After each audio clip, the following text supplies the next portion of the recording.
विवाह जब माता कौशल्या से होने वाला था तो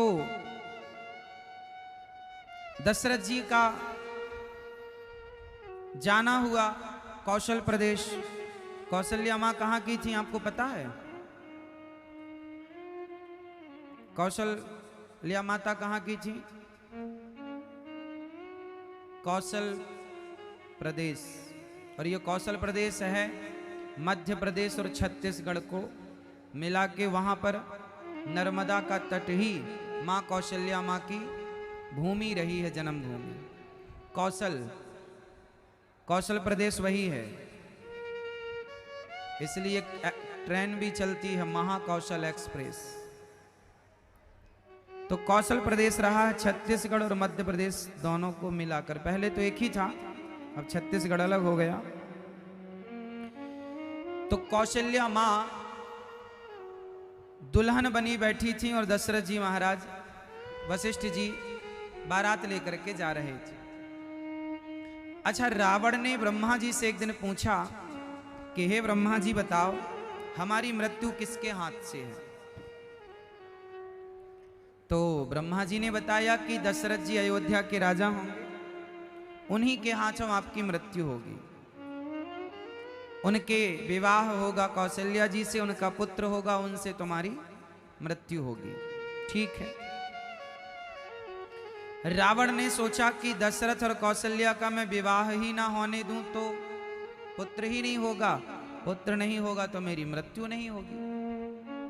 तो रावण ने प्लान बनाया। दशरथ जी का विवाह हो रहा था तो रावण ने कौशल्या मां के यहां जाकर कौशल प्रदेश में बहुत उत्पात मचाया और मां कौशल्या का हरण करके ले आया। रावण ने माता कौशल्या का हरण कर लिया। रावण का एक मित्र रहता था समुद्र के एक टापू पर, एक दानव। एक बड़े से लकड़ी के बक्से में, पेटी में कौशल्या मां को बंद किया रावण ने और टापू पर एक मित्र को देकर आया, बोले इसे संभालना जब तक मैं ना आ जाऊं। ठीक है। अब रावण गया दशरथ जी के पास। दशरथ जी बारात लेकर जा रहे थे तो रावण वो नर्मदा नदी, नर्मदा पार कर रहे थे श्री दशरथ जी कि तभी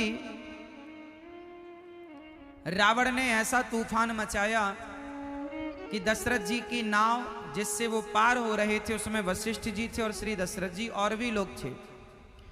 उस नाव को उठाकर रावण ने अपने बल से और ले जाकर समुद्र में फेंक दिया। उसे लगा कि अब ये लोग मर जाएंगे, डूब जाएंगे, पर नाव तो नाव है, बाकी लोग तो जैसे तैसे यहाँ वहाँ रह गए, गिर गए, पर दशरथ जी और श्री वशिष्ठ जी नाव पर ही बने रहे। उस नाव के सहारे वो समुद्र के किनारे लगे। रावण गया ब्रह्मा जी के पास, बोले ब्रह्मा जी आपने कहा था कि दशरथ और कौशल्या के पुत्र से मेरा मरण होगा, पर मैंने तो दशरथ को मार दिया और कौशल्या अब मेरे हाथ से मरने जा रही है। ब्रह्मा जी बोले कहाँ है दोनों?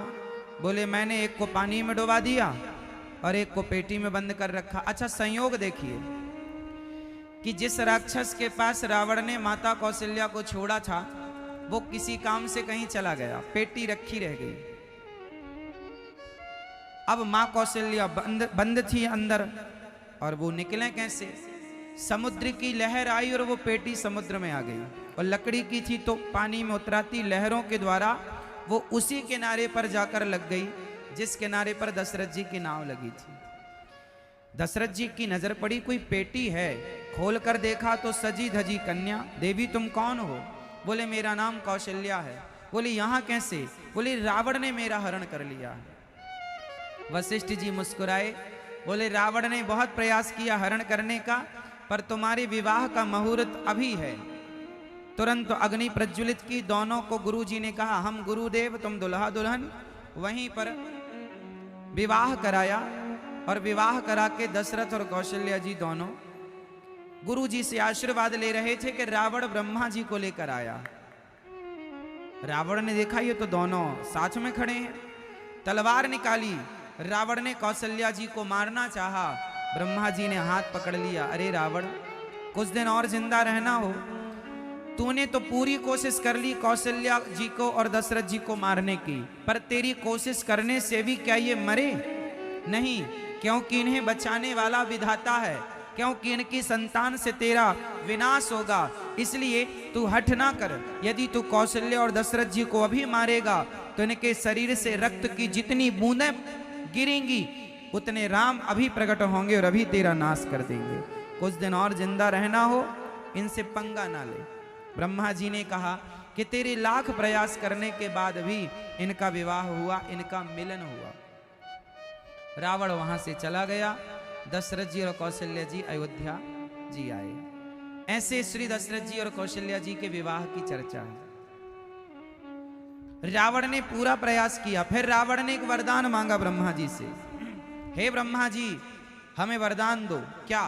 तपस्या की है तुम्हारी? हाँ हाँ मांगो। बोले दशरथ जी के कोई पुत्र ही ना हो, होगा ही नहीं तो हम मरेंगे नहीं। तो ब्रह्मा जी ने कहा तथास्तु, नहीं होगा। इसलिए दशरथ जी के कोई पुत्र नहीं हुआ। दशरथ जी से पुत्र नहीं हुआ, खीर खाने से पुत्र हुए। इसलिए दशरथ जी से कोई पुत्र, क्योंकि रावण ने वरदान मांग रखा है कि दशरथ जी के कोई संतान ना हो। इसलिए दशरथ जी के कोई संतान नहीं। वो यज्ञ किया, श्रृंगी ऋषि वशिष्ठ बुलावा और पुत्र की कामना के लिए सुंदर सपुत्रेष्टि यज्ञ कराया। यज्ञ संपन्न हुआ। यज्ञ नारायण भगवान ने खीर प्रकट की। खीर हुई, तीनों रानियों ने खीर खाई। खीर का एक हिस्सा, खीर का आधा हिस्सा मां कौशल्या ने लिया और आधे के 2 भाग किए, तो एक कैकेयी मां और एक सुमित्रा मां ने ग्रहण किया। कौशल्या मां को लगा कि मेरा हिस्सा ज्यादा है, तो उन्होंने फिर से अपनी खीर के 3 हिस्से किए। एक हिस्सा स्वयं लिया, एक हिस्सा कौशल्या मां ने कैकेयी मां को दिया और एक सुमित्रा मां को। तो सुमित्रा मां ने तो लगे हाथ खा लिया, पर कैकेयी मां थोड़ी आलसी थी, बोले जागूंगी तब खाऊंगी, रख दिया। तभी एक पक्षी आया और जिस बर्तन में खीर रखी थी वो बर्तन पंजे में दबा के उड़ा। और अंजनी मां तपस्या कर रही थी। अयोध्या से पक्षी उड़ा और कर्नाटक पहुंचा, जहां अंजनी मां तपस्या करती थी, किष्किंधा के आसपास। आंजनेय गांव आज भी है वहां पर दक्षिण में, जहां हनुमान जी का प्राकट्य हुआ। वो पक्षी के पंजे से वो खीर का पात्र गिरा और अंजनी मां ऐसे हाथ पसारे बैठी खड़ी थी तपस्या में, उनके हाथ में पात्र गिरा। उन्हें लगा मेरी तपस्या का फल मिला है। उन्होंने खीर ग्रहण कर ली और खीर खाने से उनके यहाँ पुत्र हुआ। 5 पुत्रों की प्लानिंग थी, पर एक को ट्रांसफर कर दिया अंजनी मां के यहाँ। इसलिए कहा गया है कि तुम मम प्रिय भरत ही सम भाई। हनुमान जी को क्या कहा राम जी ने कि तुम मेरे भरत जैसे भाई हो, क्योंकि भरत की मां कैकेयी का वो हिस्सा था जो पक्षी उड़ करके अंजनी मां तक पहुंचाया। इसलिए सुमित्रा मां ने 2 भाग खाए, एक अपना और एक मां कौशल्या का। इसलिए 2 पुत्र हुए। कैकेयी के भी 2 पुत्रों की प्लानिंग थी, पर कैकेयी मां ने खाया ही नहीं, तो अंजनी मां। और कौशल्या मां ने 1 भाग लिया, तो 1। टोटल 4, श्री राम, श्री लक्ष्मण जी, श्री भरत जी, श्री शत्रुघ्न जी। राम लक्ष्मण भरत शत्रुघ्न का जन्म हुआ। अच्छा, जन्म तो हुआ, भय प्रगट कृपाला दीन दयाला। राम जी का जन्म कितने बजे हुआ? मैं ये बताओ मेरी माँ, राम जी का जन्म कितने बजे हुआ? बेटा आप बताओ। मैया ना बताओ, तुम बता दो सब यहीं, घर में ना बताना कुछ। घर में बताई होती तो यहां क्यों बताना पड़ता? लो बताती जा रही है मैया, नकल करके पास हुई है मैया। ये बताओ बेटा, राम जी का जन्म कितने बजे हुआ? तिथि क्या थी? हाँ, 9वीं। दिन के अच्छा 12 बजे जब राम जी जन्म लिए तो 12 बजे ही क्यों आए? 11 बजे आ जाते, 1 बजे आ जाते, 9 बजे आ जाते, शाम को 4 बजे आ जाते, 12 बजे ही क्यों? दिन के 12 बजे। और वहां भगवान कृष्ण भी रात के 12 बजे, वहां भी 12, यहां भी 12। ये 12 से क्या मतलब है? जानते हो क्यों? घड़ी में 12 कब बजते हैं? बताओ।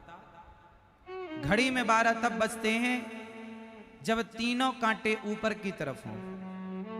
3 कांटे होते हैं, घंटा, मिनट और सेकंड। जब तीनों कांटे तीनों मिलकर एक हो जाएं ऊपर की ओर, तब 12 बजते हैं। 3 दिखे ना, घड़ी में हर समय 3 कांटे दिखते हैं, पर 12 बजे बिल्कुल 1 कांटा दिखता है। तीनों मिलकर एक हो जाते हैं। आपके जीवन में भी 3 कांटे हैं। कौन कौन से? आपके जीवन में भी ये 3 कांटे हैं, और ये तीनों जब मिलकर एक हो जाएंगे ऊपर की ओर, भगवान की ओर, तो आपके जीवन में भी 12 बज जाएंगे और हृदय में भगवान का प्राकट्य हो जाएगा। पर 12 बजे कहाँ है अभी? ये 3 कांटे कौन कौन से हैं? रामचरितमानस में हर प्रश्न का उत्तर गोस्वामी जी ने दिया। 3 कांटे उत्तरकांड में गोस्वामी जी बता रहे कौन कौन से हैं। गोस्वामी जी कह रहे मैं अरु मोर तोरते माया। ये 3 कांटे। मैं मीन्स अभिमान, मैं और मोर, मोर मीन्स मोह। ये मेरा, ये मेरा, ये मेरा। मैं अरु मोर तोर, तेरा। ये मेरा है, ये तेरा है। मैं, मेरा और तेरा कितने हो गए?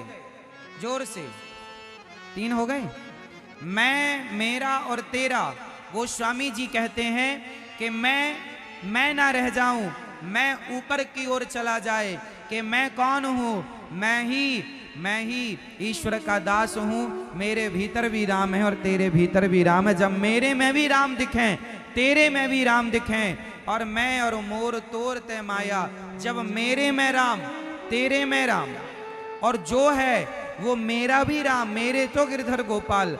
जब हर जगह केवल मैं, अभिमान समाप्त हो जाए, मेरा मोह समाप्त हो जाए, और तेरा भेद समाप्त हो जाता है जिसके जीवन में, उसके जीवन में भगवान प्रकट होते हैं। दशरथ जी के जीवन में मैं, मेरा, तेरा समाप्त हो गया ठीक 12 बजे, और श्री राम का प्राकट्य हुआ। जब तक आप अपना अभिमान नहीं मिटाओगे, मैं मोह नहीं मिटाओगे, मोह, ये मेरा, ये मेरा, ये मेरा, मरते रहो सारी जिंदगी करते करते कि ये मेरा। अच्छा बताओ आपका क्या है? क्या है आपका? कहने को तो बहुत कुछ है कि ये मेरा, ये मेरा, ये मेरा, लेकिन आप कहते हो ये बेटा मेरा, ये बेटी मेरी, ये परिवार मेरा। चलो छोड़ो बेटा बेटी परिवार, ये बताओ ये शरीर जो है क्या ये आपका है? उत्तर दो। शरीर आपका है?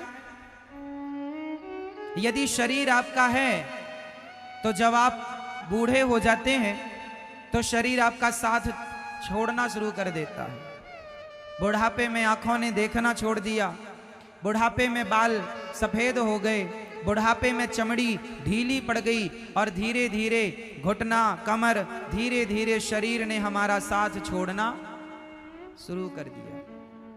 और एक दिन फाइनली ये शरीर हम सबका साथ छोड़ देता है। अच्छा बताओ, आपकी आंखें आपका साथ छोड़ देती हैं कि नहीं? बोलो हाँ। घुटने साथ छोड़ देते हैं? बोलो हाँ। इसका मतलब ये शरीर आपका है? यदि आपका था तो आपका साथ इसने छोड़ क्यों दिया? इसका मतलब 24 घंटे हमारे साथ में रहता हुआ शरीर भी हमारा नहीं है। जब ये शरीर हमारा ना हुआ तो इस शरीर से संबंध जितने हैं भला वो हमारे कैसे हो सकते हैं? इसलिए जो हमारा है उसे पहचानिए। मेरे तो गिरधर गोपाल दूसरो ना, मेरा भगवान है। संसार मेरा, मेरा शरीर भी मेरा नहीं, संसार भी मेरा नहीं। उलझे पड़े हो। 12 बजे राम जी का प्राकट्य, राम जी का जन्म। अच्छा राम जी का जन्म हुआ तो दशरथ जी ने, वहां एक चौपाई आई है बालकांड में, सर्वस्व दान दीन सब काहू, और जे ही पावा राखा नहीं ताहू। इसका मतलब क्या है? दशरथ जी ने सब कुछ दान दिया, सर्वस्व दान। सर्वस्व मतलब सब कुछ। सब कुछ का मतलब क्या होता है?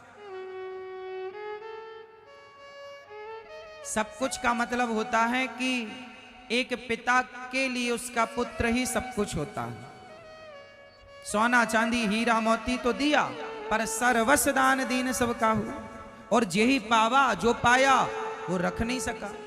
इस चौपाई का संदेश क्या है? क्या कहना चाह रही है ये चौपाई? जरा मैं आपको समझा दूं इस चौपाई का अर्थ।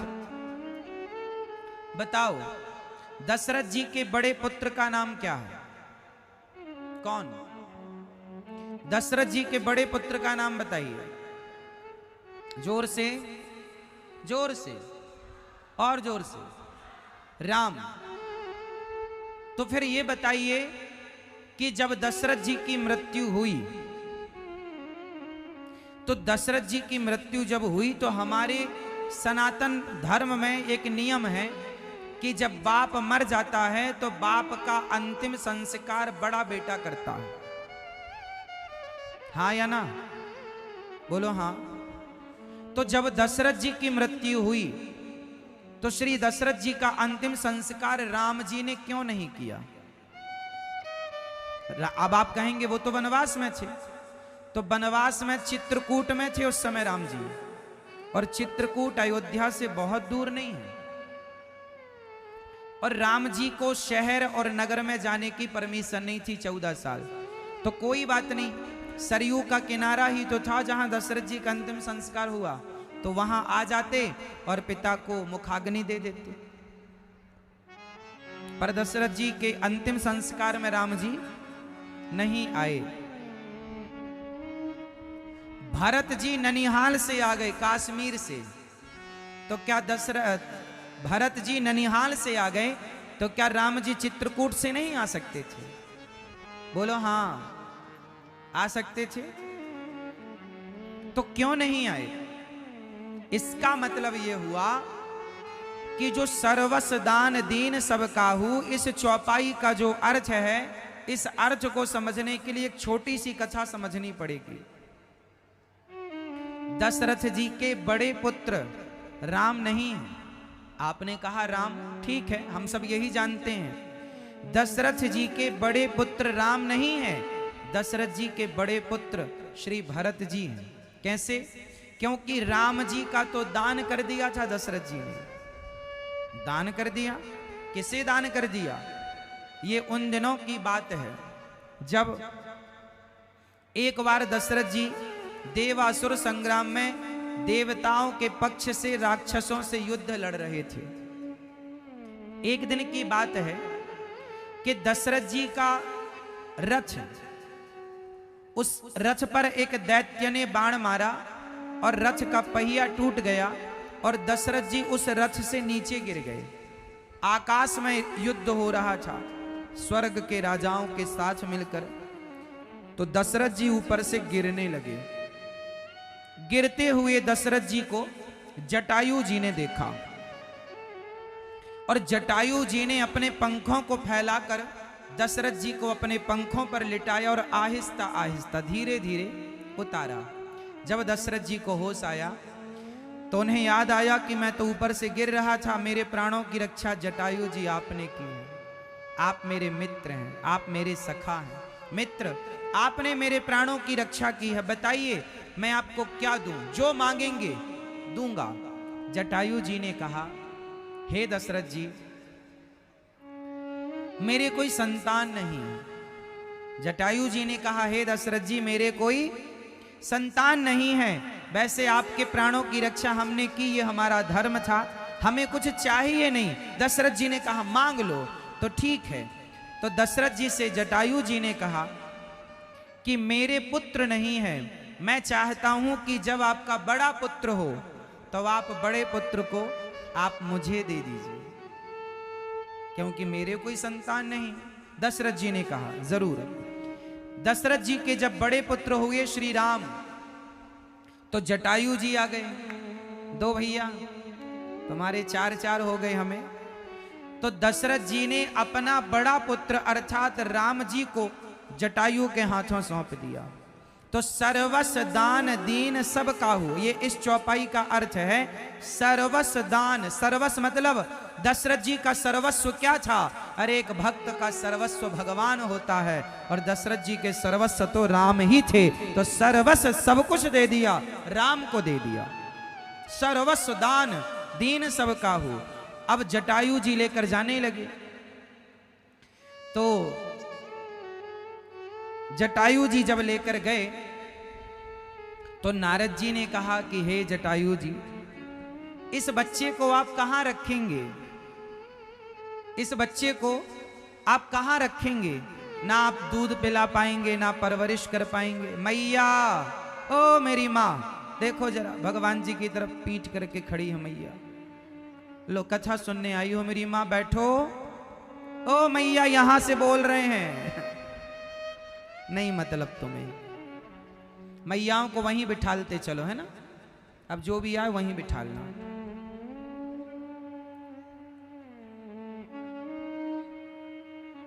अरे मैया के पोता पोती रह गए हैं, ये देखो, उन्हीं में दिमाग है, उन्हीं में दिल है। सुनो, सब लोग बैठ जाइए और आगे किसी को मत आने दीजिएगा, वहीं बिठालते चलो। सवाल जवाब में पड़े। माता सीता ने श्राप दे दिया, जाओ, झूठ बोलती हो, इतनी पवित्र नदी होकर जाओ, आज से तुम ऊपर नहीं, तुम्हारा दर्शन करना ठीक नहीं है, क्योंकि तुम झूठ कहती हो। जाओ, आज से तुम ऊपर नहीं नीचे बहोगी, और कोई पिंडदान करेगा तो गड्ढा खोदेगा तब पानी मिलेगा, तुम्हारा दर्शन अब नहीं होगा। इसलिए फाल्गु नदी नीचे बहती है, ऊपर नहीं बहती। गया जी में फिर अब कौन बचा? तो वहां पर घास थी, दूर्वा। दूबा जानते हैं? दूर्वा। उससे पूछा, तुम बताओ, तुमने देखा है? हाँ देखा है राम जी, हमने देखा है। जाओ कि सीता मैया ने पिंडदान दिया, बालू का दशरथ जी ने लिया। सीता मैया ने आशीर्वाद दिया, घास दूर्वा, जाओ तुम जंगल में रहो, पहाड़ में रहो, पत्थर में रहो, पानी एक बूंद भी ना मिले तो तुम्हारे प्राणों की रक्षा सदा होती रहेगी। इसलिए राम भरोसे जो रहे, पर्वत में हरियाए, तुलसी बिरवा खेत का सींचत ही मुरझाए। और राम भरोसे जो दूर्वा, कितना भी आप दूर्वा को उखाड़ दो, उखाड़ने के बाद उसे सूखने दो, और सूखने के बाद जरा सा लगा दो, तो वो कई बार यदि जरा भी नमी उसके अंदर रह गई है तो फिर से पनप आएगी। बोलो हाँ, दूर्वा को वरदान है। तो इस प्रकार अब आप कहेंगे कि सीता मैया से दशरथ जी ने पिंडदान क्यों लिया? तो बात समझो, जो गया तीर्थ है, केवल गया तीर्थ ऐसा है जहां पर स्त्रियां भी पिंडदान कर सकती हैं, अपने ससुर का, अपने पति का, अपने पुत्र का, मतलब स्त्रियां भी पिंडदान कर सकती हैं गया जी में। और उस पिंडदान का शुरुआत सबसे पहले माता सीता ने की। पहला पिंड उन्होंने दशरथ जी को दिया। आज भी जिनके भाई नहीं होते, जिनके बेटा नहीं होते और बेटियां होती हैं, तो बेटी जाके अपने बाप का, अपनी मां का पिंडदान कर सकती है गया जी में। सिर्फ गया जी में स्त्रियों को पिंडदान करने का अधिकार है। वो अपने भाई का भी कर सकती है, मतलब आपके वंश में कोई नहीं बचा और एक स्त्री रह गई है, तो वो अपने माँ के पक्ष और ससुराल पक्ष, दोनों पक्षों का पिंडदान कर सकती है। इसलिए बेटा नहीं है, सिर्फ बेटी है, तो भी तुम्हारे कुल को बेटी तार देगी। और यदि बेटी भी नहीं है किसी की और बेटा भी नहीं है, तो अब आप कहो महाराज जी फिर पिंडदान कौन करे? तो तुम पिंडदान जीते जी, जब तुम जिंदा हो तो जीवन में ऐसे कर्म करना। पिंड कहते हैं शरीर को, शरीर को एक पिंड कहते हैं, शरीर हमारा एक पिंड है। हम कहते हैं कि जीते जी अपने आप को भगवान को दान कर दो। हे प्रभु, आज से मैं आपका हो गया, ये पिंडदान है। अपने आप को जीते जी प्रभु के हवाले कर दो। जो व्यक्ति आत्मसमर्पण कर देता है भगवान के चरणों में, उसके लिए बेटा बेटी की जरूरत नहीं पड़ती कि बेटा बेटी जब पिंडदान करेगा तो उद्धार होगा। नहीं जी, स्वामी विवेकानंद जी के कोई बेटा बेटी नहीं था, क्या उनका उद्धार नहीं हुआ? संतों के कोई बेटा बेटी नहीं होता, क्या उनका उद्धार नहीं होता? वो अपने आप को समर्पित कर देते हैं, शरीर रूपी पिंड भगवान के चरणों में समर्पित कर दिया, पिंडदान हो गए। भगवान के बन करके रहो। किसके बन करके रहो? मैया किसके बन के रहो? भगवान के बन करके रहो। श्री दशरथ जी महाराज बड़े प्रेम से राम जी का पावन दर्शन करने, अब राम लक्ष्मण भरत शत्रुघ्न जन्म हुआ। तो जन्म जब हुआ तो गोस्वामी जी लिख रहे, ग्रह ग्रह बाज बधाव, घर घर बाजा बजने लगे, ढोल बजने लगे, लड्डू बटने लगे, मिठाइयां, बधाई हो दशरथ जी, बधाई हो कौशल्या मैया, बधाई हो। खूब बधाइयां दी गई, खूब बधाइयां लुटाई गई, और भगवान शंकर भी आए, कोई कमी नहीं छोड़ी। ऐसे श्री दशरथ जी, अब राम जी का नामकरण श्री वशिष्ठ जी महाराज कर रहे हैं। सारे संस्कार हुए, चूड़ा कर्म इत्यादि, और नामकरण संस्कार हुआ। क्या नाम रखा जानते हैं? नाम रखा गया जो आनंद सिंधु सुख राशि, स्वीकरते त्रय लोक्य सुपासी, सो सुख धाम राम असनामा, अखिल लोक दायक विश्रामा। हाँ, जो आनंद सिंधु सुख राशि, जो आनंद के सागर हैं उनका नाम होगा राम। रमन्ते योगिनाम यस्य सह रामः, जो योगियों के हृदय में रमण करते हो उन्हें राम कहते हैं। तो दशरथ जी के बड़े पुत्र का नाम क्या रखा गया? जोर से मैया, किसने नाम रखा? बताओ बेटा, नाम किसने रखा? हाँ, किसने नाम रखा? अब तो जो आपको नकल कराती थी उन्हें भी नहीं पता। लो कर लो नकल।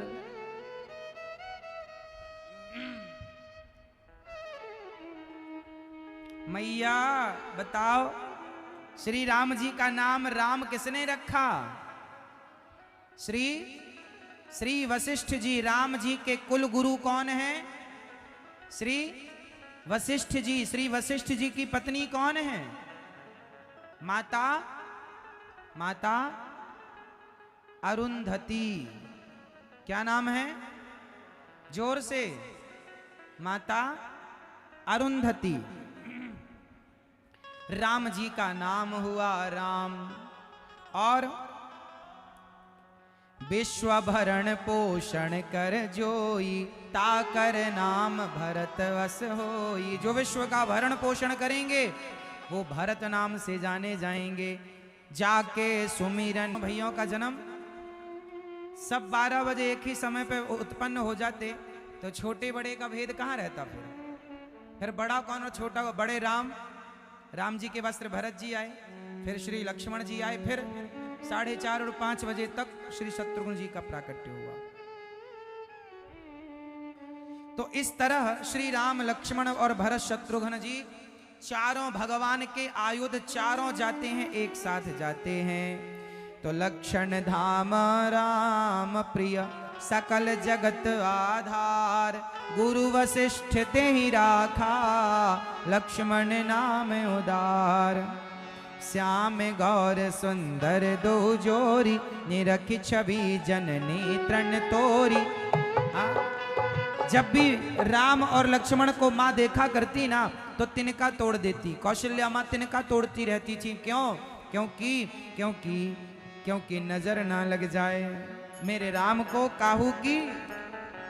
नजर ना लग जाए। इतने सुंदर हैं राम। जब चलते हैं ना तो ठुमक चलत रामचंद्र बाजत पैजनिया, पाँव में सुंदर सी पायल, कमर में करधनी माने बांध रखी है, बगल में बाजूबंद बांध रखा है और सुंदर मुकुट बांध रखी है, बालों का जूड़ा बांध दिया। अब राम जी थोड़ा सा बड़े हुए और जब राम जी बड़े हुए तो घुटनों केवल चले। श्री लक्ष्मण जी घुटनों केवल।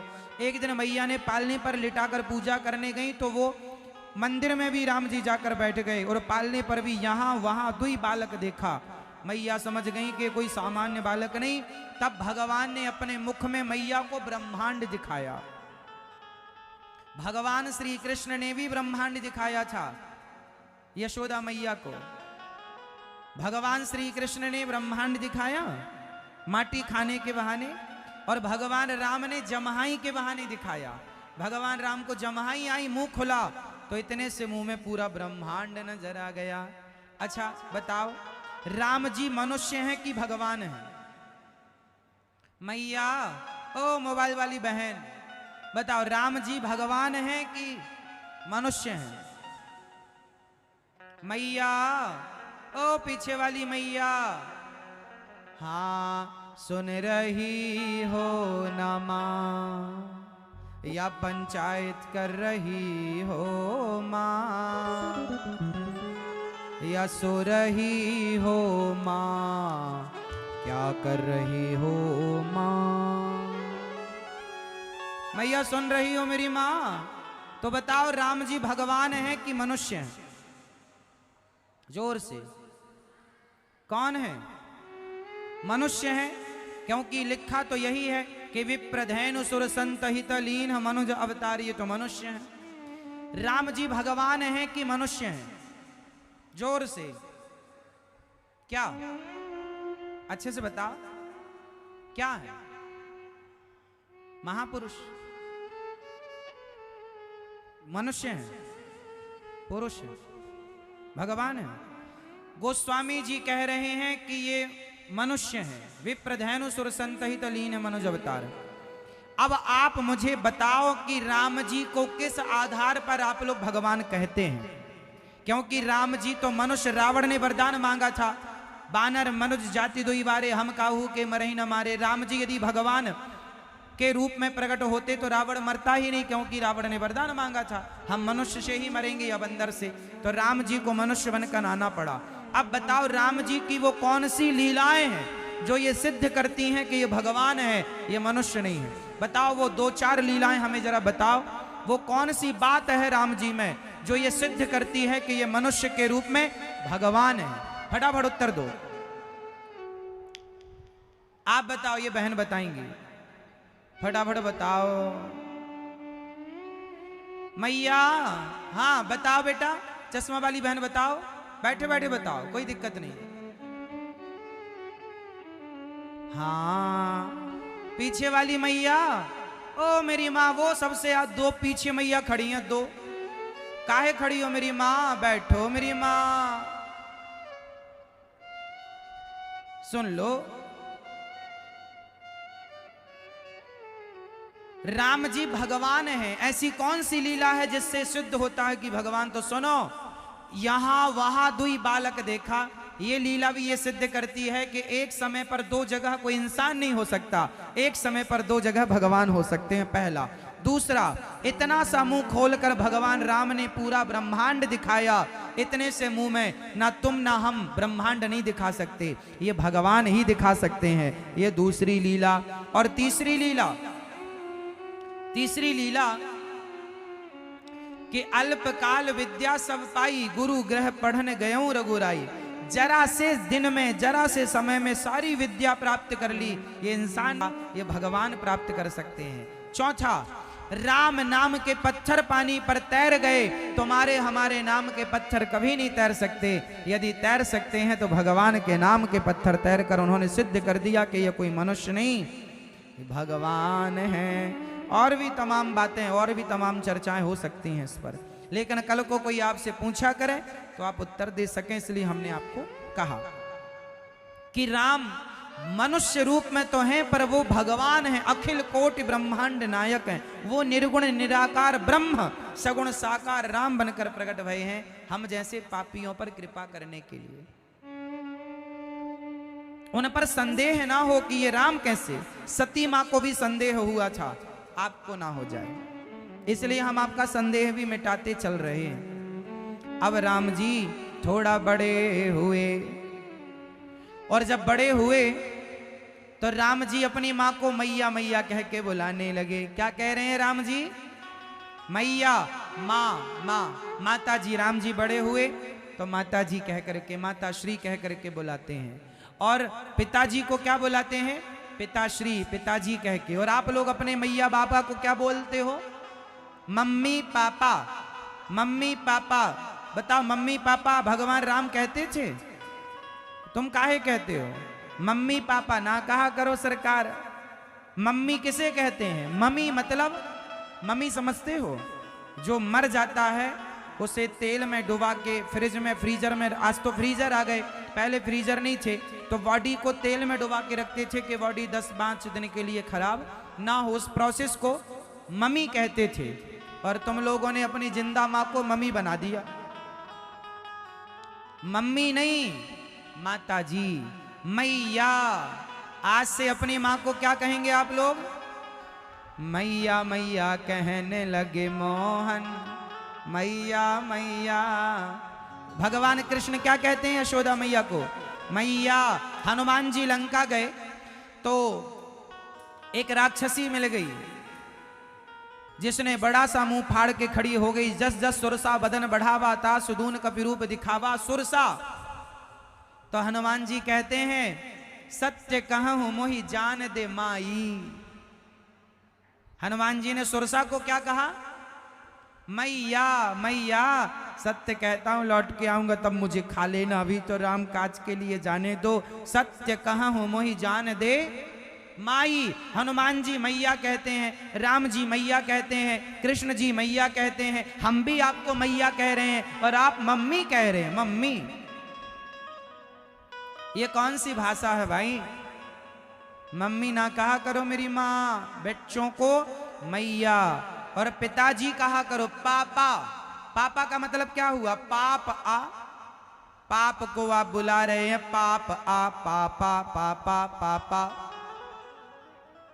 पापा का मतलब क्या हुआ? अभी तुम कम पापी हो और तुमने अपने बाप को ही पाप बना दिया। ये तुम्हारा बाप है और तुम क्या कहते हो? पापा। मेरा बाप नहीं है, मेरा पाप है।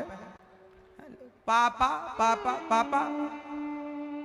गोस्वामी जी ने एक चौपाई लिखी, उसमें भी पापा लिखा। अब जरा पापा का अर्थ बताना गोस्वामी जी के हिसाब से। चलो मेरे संग एक चौपाई का अर्थ करो। कलयुग का यह परम प्रतापा, मानस पुण्य होय नहीं पापा। आ गए पापा जी तुम्हारे?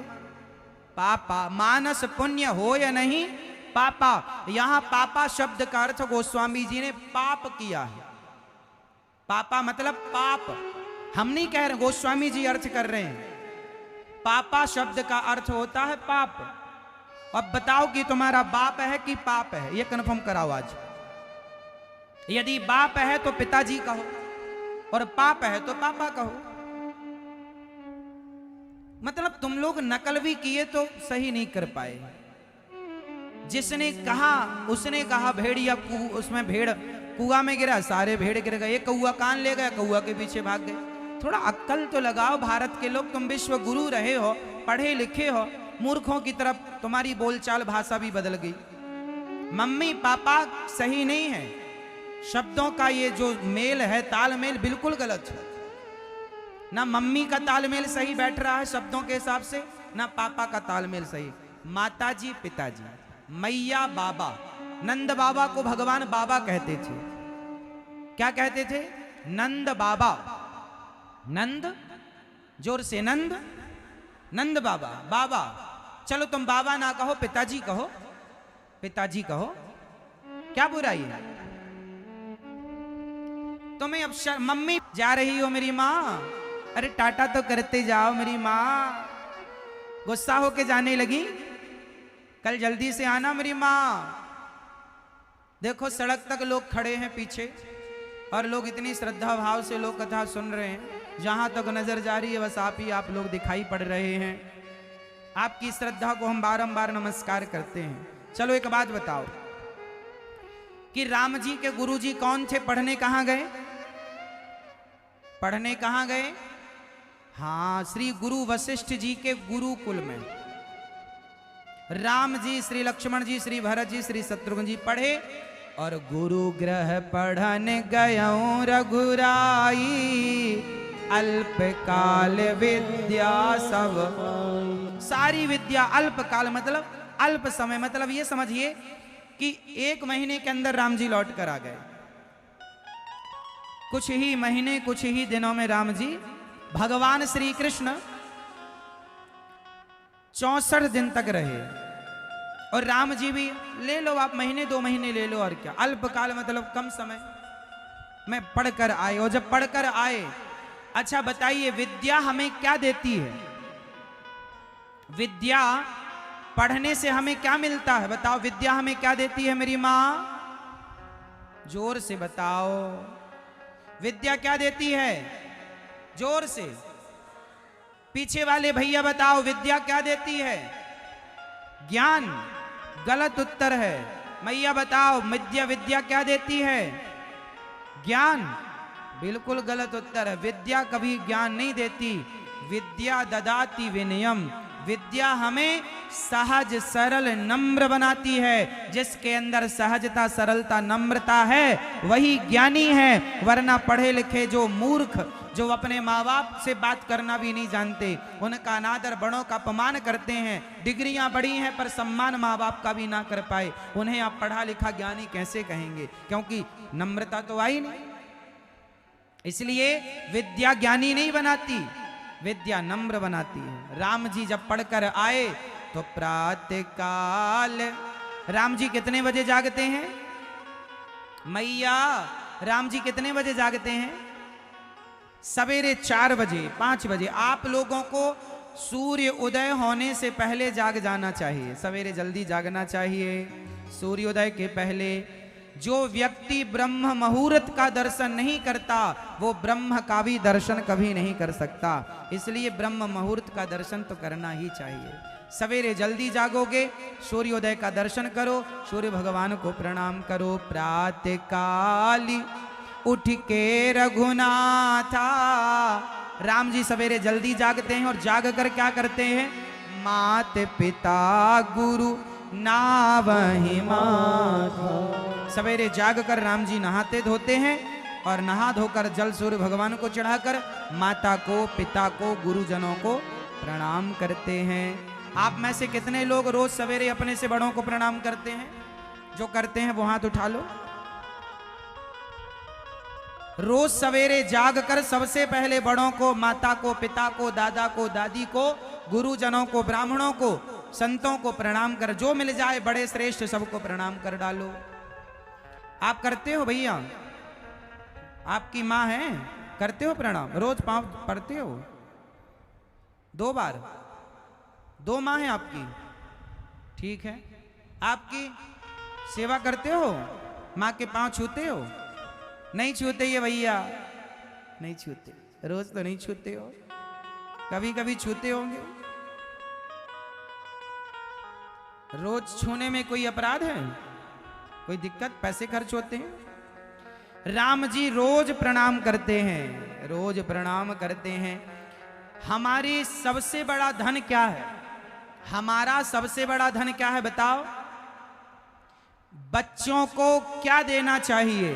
पैसा या संस्कार? जोर से।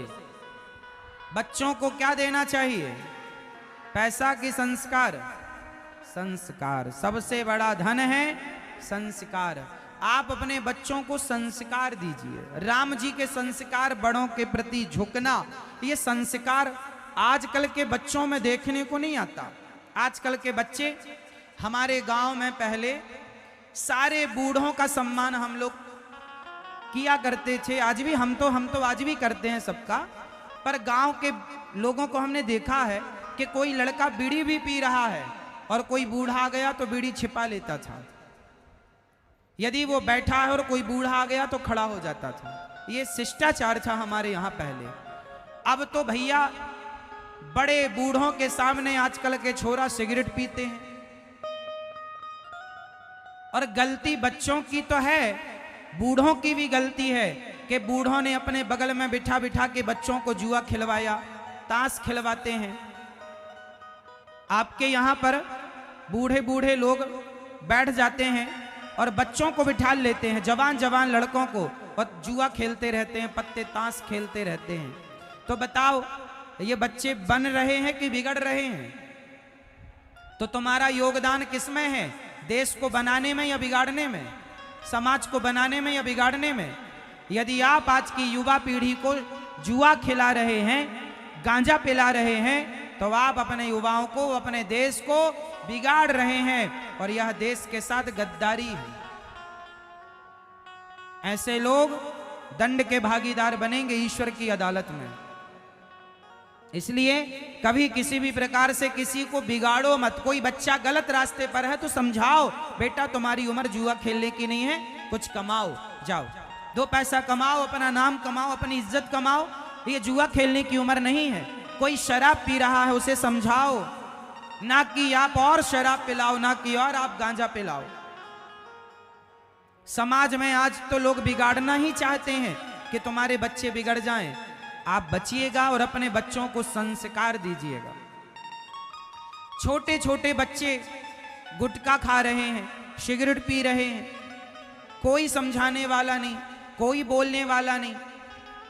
आज तंबाकू गुटखा तो ऐसे खा रहे हैं कि भरमार है।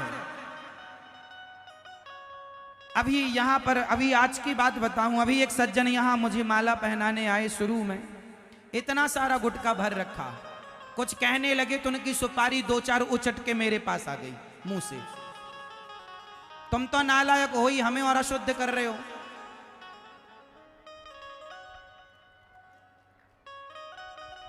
इनकी सुपारी यहां गिरती रहती है, तंबाकू टपक रही है, कई बार तो इनकी लार टपक जाती है। तंबाकू गुटखा खाने वाले मुंह उठा के बात करते हैं जैसे नाले का पानी भर रखा हो मुंह में। अगले जन्म में भगवान तुम्हें सुअर बनाएगा। तुम्हें ज्यादा गंदगी पसंद है ना, खाते रहना वहां नाले में पड़े पड़े। अरे मुंह दिया भगवान ने इतना सुंदर, अरे मुख की सुंदरता राम नाम से है। जिसके मुंह में राम का नाम है वही मुंह सुंदर है। जिसके मुंह में तंबाकू गुटखा भरा है, ये तो कितनी दुर्गंध आती है तुम्हारे मुंह से। तुम तंबाकू गुटखा भर के जब चलते हो दुर्गंध आती है। जितना दुर्गंध नाले से निकलती तुम्हारे मुंह से निकल रही है। दिन भरा है मुंह बिल्कुल तंबाकू, दिन भर गुटखा खोलेंगे पूरा मुंह पर ही झड़ाएंगे सीधा, भले उसमें गधे का कोई मलमूत्र मिला रखा हो, है ना। देखते भी नहीं उसके अंदर क्या है, फिर भी खाना है। इसलिए पहले अपनी वाणी को शुद्ध कीजिए।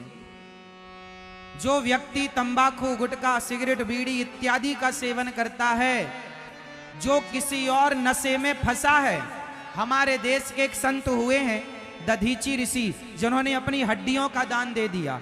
हमारे भारत के संत शादी नहीं करते, कई संत विवाह नहीं करते। हमारे संत कई बार हर सुख से दूर रहते हैं। हर सुख छोड़ा किसके लिए? भगवान के लिए। संत सुख छोड़ देते हैं भगवान के लिए, और तुम तंबाकू गुटखा सिगरेट जैसी तुच्छ चीज नहीं छोड़ पाते।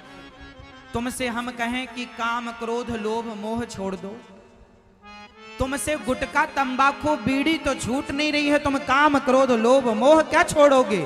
तुम्हें अभी कितने जन्म लेने पड़ेंगे भवसागर से पार जाने के लिए। इसलिए कहता हूं अभी से छोड़ना स्टार्ट कर दो।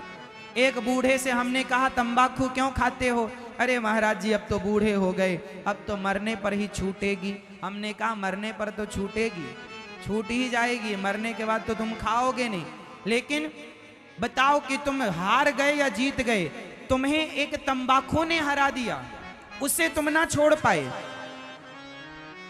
हमारे संत साधु ऋषि मुनियों ने शरीर छोड़ दिया भगवान के लिए। सुख छोड़ दिया भगवान के लिए, नशा एक ही करते हैं, केवल राम नाम का, कृष्ण नाम का। और आप लोगों से ये तुच्छ से नशे, 2 कौड़ी के नशे नहीं छूटते। इससे क्या होगा? तुम्हारे बच्चे खा रहे हैं गुटखा, उन बच्चों का क्या भविष्य होगा? सोचा है कभी? देश की युवा पीढ़ी को बर्बाद करने में उन बूढ़ों का हाथ है जिन्होंने बच्चों को जुआ खिलाया, तंबाकू खुद खाते और उनको भी खिलाते। क्या शिक्षा दे रहे हो तुम? क्या भविष्य होगा इन बच्चों का? कैसे ये देश का नाम रोशन करेंगे, अपना और अपने परिवार का नाम रोशन करेंगे? आज की युवा पीढ़ी बड़े खतरे में है, इसलिए बच्चों को लेकर सजग हो जाइए। बच्चों के पास धन दौलत 2 पैसे कम हो चलेगा, पर संस्कार बराबर होने चाहिए। संस्कार जरूर दीजिए अपने बच्चों को। बच्चों को लेकर के थोड़ा जागरूक हो जाइए। मेरी मां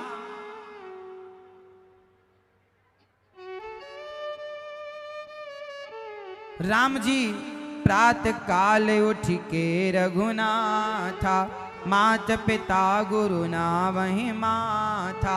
राम जी प्रणाम कर रहे हैं, बड़ों का आदर कर रहे हैं। उसी समय